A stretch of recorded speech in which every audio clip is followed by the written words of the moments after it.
Esas son puras mentiras. Esa noche yo no andaba allí.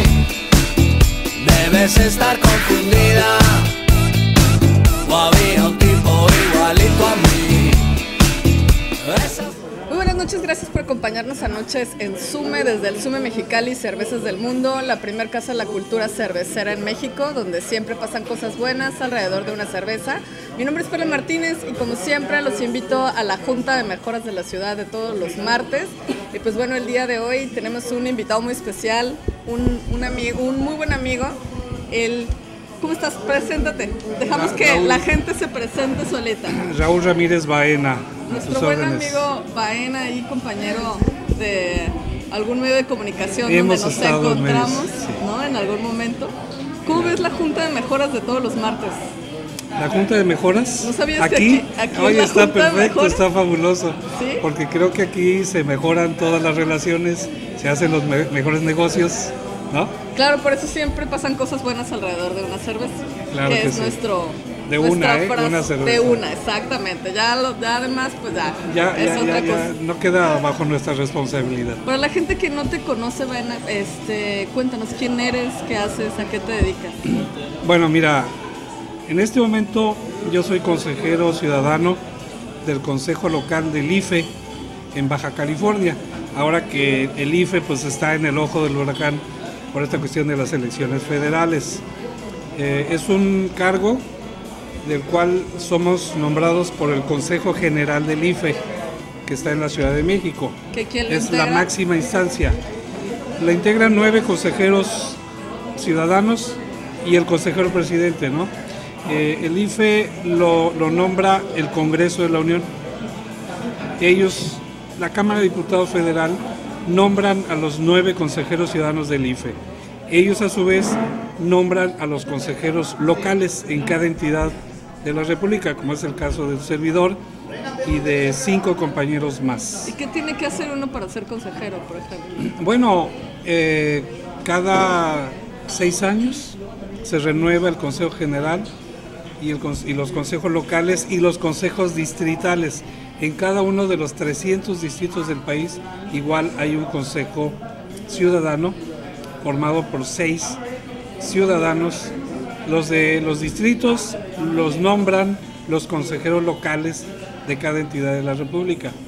Y a los consejeros locales nos nombra el Consejo General del IFE, que a su vez lo elige el Congreso, la Cámara de Diputados. ¿No tienen que ser ciudadanos ejemplares? Sale la convocatoria, hay que llenar ciertos requisitos, las personas interesadas se registran cumpliendo los requisitos de convocatoria.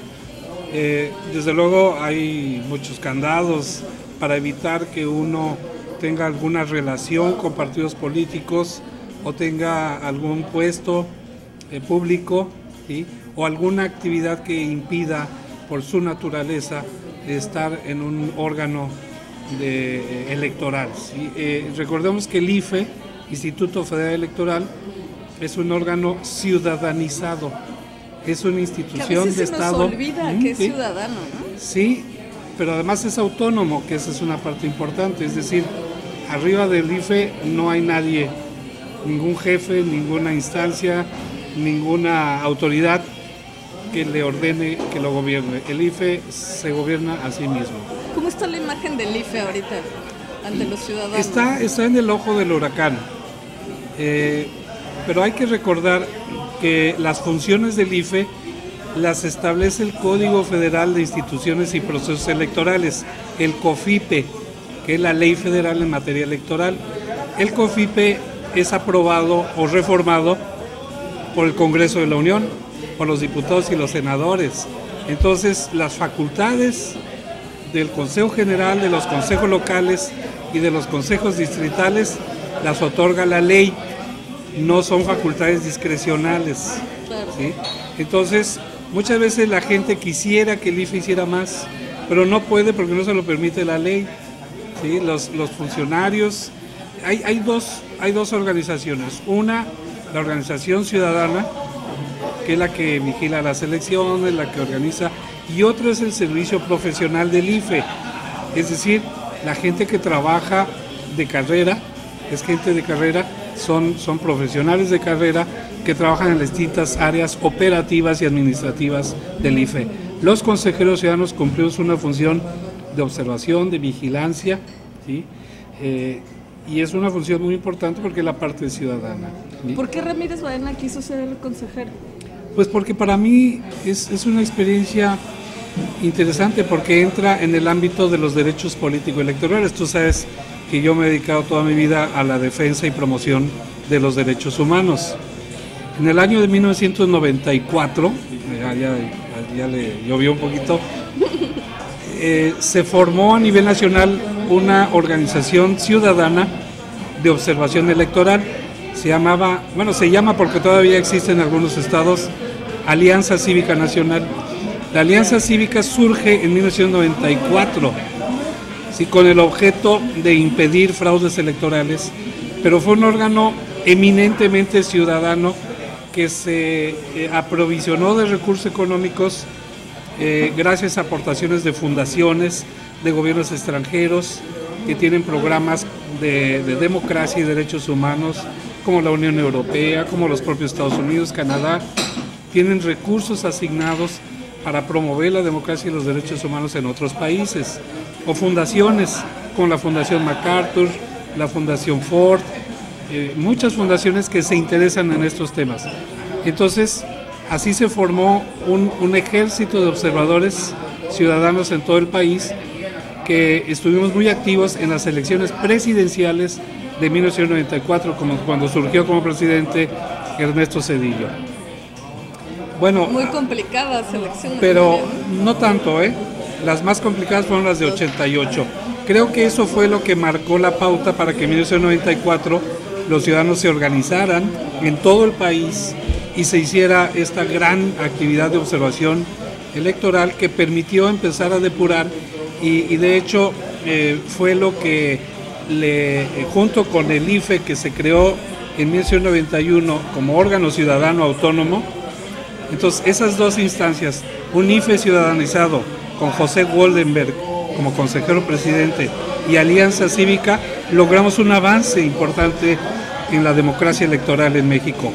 No la democracia, no el avance que hubiéramos querido, porque ya vimos que hubo serios y graves conflictos en el 2006.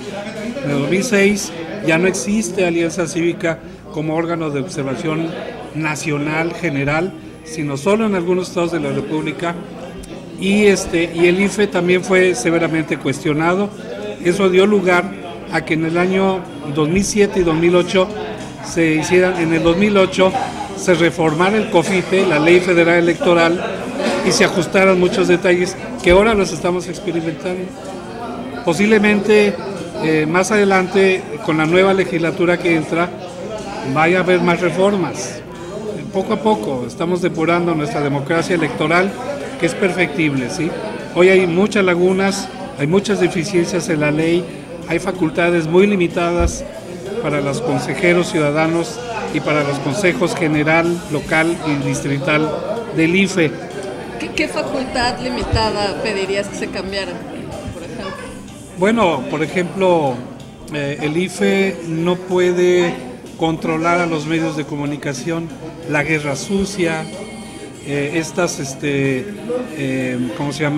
mensajes que denigran, que obstaculizan una buena relación entre los candidatos de las distintas fuerzas políticas, que ofenden muchas veces a los contrincantes. Bueno, tiene que esperarse el IFE a que venga una queja, ¿sí? Bajo el argumento del derecho de la libertad de expresión. Los candidatos y los partidos pueden promover en los medios de comunicación cualquier publicidad electoral. En caso de que un candidato o un partido se sientan ofendidos, es cuando presentan su impugnación o su queja, y entonces el IFE le da entrada y resuelve. Si no están satisfechos con la resolución, el caso se va al Tribunal Electoral del Poder Judicial de la Federación. ¿Solo son partidos los que se pueden quejar? O candidatos. O candidatos. Pero lo que nosotros pensamos es que el IFE de oficio debería de atender esto, o sea, de darse cuenta de si un spot o un mensaje electoral calumnia, denigra, ofende a alguien y acotarlo, o sea, frenarlo, ¿no? Para evitar la guerra sucia. Porque ¿qué es lo que está pasando ahorita? Viene un spot que ofende, que denigra, que calumnia.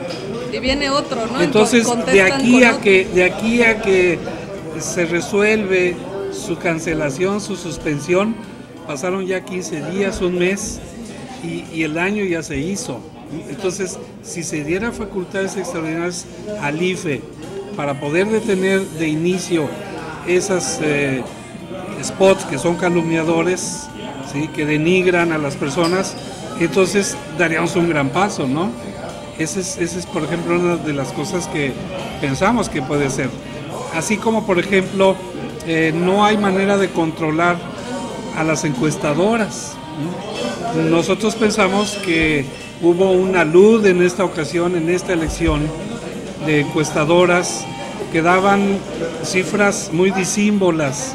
Que ya se vio con los resultados, ¿no? Que ya vimos con los resultados que nadie le atinó. Quizá nada más una encuesta.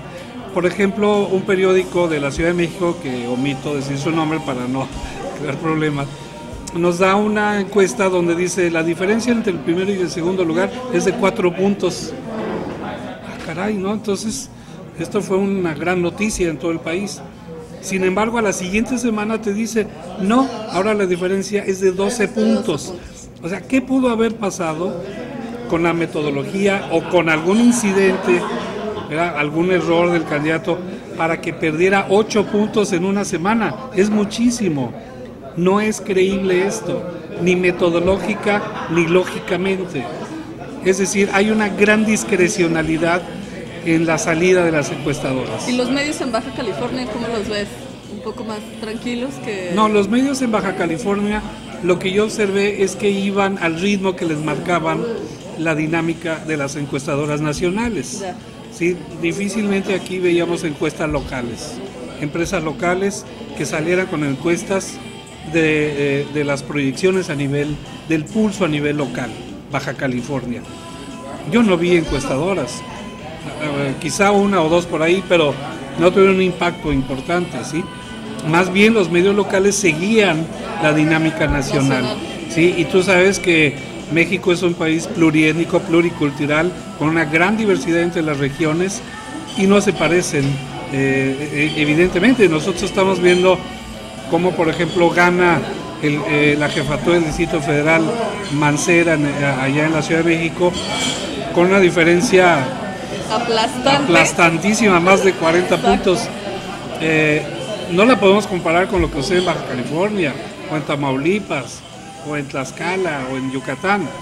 Entonces, por eso creo que nos hace falta en Baja California desarrollar nuestra propia dinámica electoral cuando se trata de elecciones federales. La participación de la gente fue mucho más... Sí, mira, eso fue muy interesante. A pesar de que ocupamos, ya salimos del último lugar como entidad con más abstencionismo. Claro. Estamos en penúltimo lugar. ¿Quién quedó en último?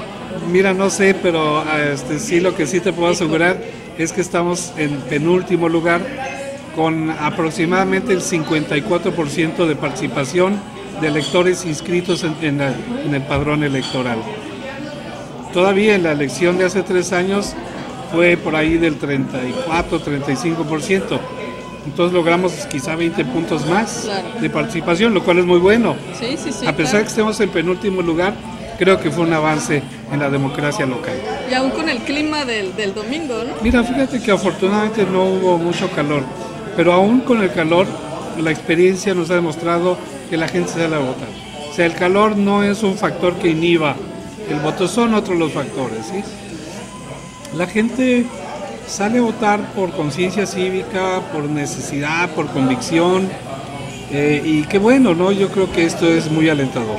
Bien, vamos a ir a un corte comercial y regresamos. Estamos en Noches de Sume, en Sume Mexicali. Este verano, gánale al calor. Ven y conoce el Charco Parque Acuático. Tenemos albercas, toboganes, chapotaderos, palapas y mucho más.